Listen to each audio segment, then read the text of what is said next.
नमस्कार दोस्तों, चैनल पर आपका बहुत बहुत स्वागत है। आज मैं मुग़ल हरम की एक खौफनाक सच्चाई के बारे में बताने जा रहा हूँ। जी हाँ, बादशाह के हरम में घुसने पर थर थर काँप उठती थी लड़कियाँ। मुग़ल हरम में बादशाह समय बिताने के लिए आया करते थे। बादशाह के आने की सूचना भर पाकर पूरा हरम बिल्कुल अनुशासित हो जाता था। दासियों में तो खलबली मच जाती थी और कांपने लग जाती थी। भारत में मुगलों ने करीब 200 साल तक शासन किया।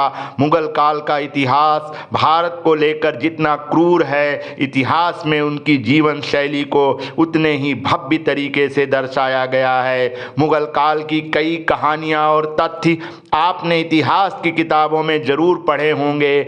उन्हीं कहानियों का एक अहम हिस्सा था मुगल हरम। जी हाँ, इस हरम के बारे में इतिहासकारों ने कई किताबें लिख दी, जिसमें इन हरम के कई राज खोले गए हैं। हम आपको इन्हीं राज में से एक राज के बारे में बता रहे हैं, जिसमें मुगल हरम में औरतों की दशा शामिल है।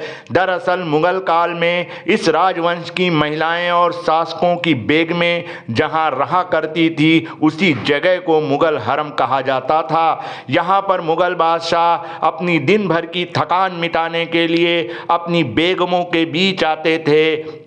हरम में इन बेगमों के लिए बड़ी संख्या में दासियां रखी जाती थी। इटली के लेखक मनुची की किताब मुगल इंडिया के मुताबिक सन 1500 के बाद जब बाबर ने आक्रमण कर भारत पर अपना शासन स्थापित कर लिया था, तब इन हरम का इतना चलन नहीं था। लेकिन अकबर के शासनकाल के बाद इस तरह के हरम अस्तित्व में आने लगे थे।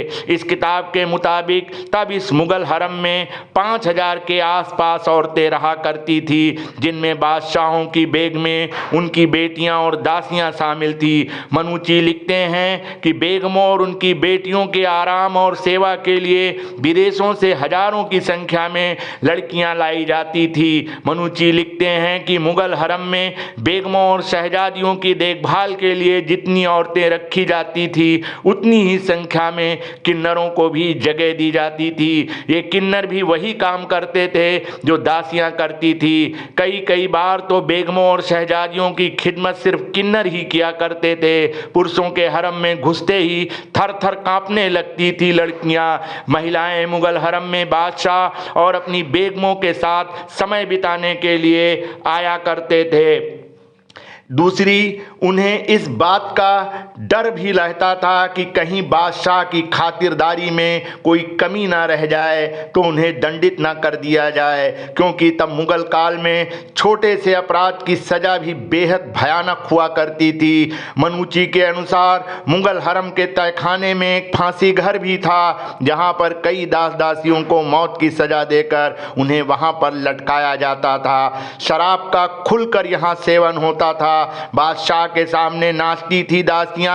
मनुची ने अपनी किताब में लिखा है, एक और राज का पर्दाफाश किया है, वो ये कि मुगल हरम में जब भी बादशाह आते थे तो हरम का पूरा माहौल रंगीन हो जाया करता था, क्योंकि बेगमें अपने बादशाह का मनोरंजन करती थी, जिसके लिए वो सारी हदें पार कर देती थी। वो भी अपनी दासियों के सामने।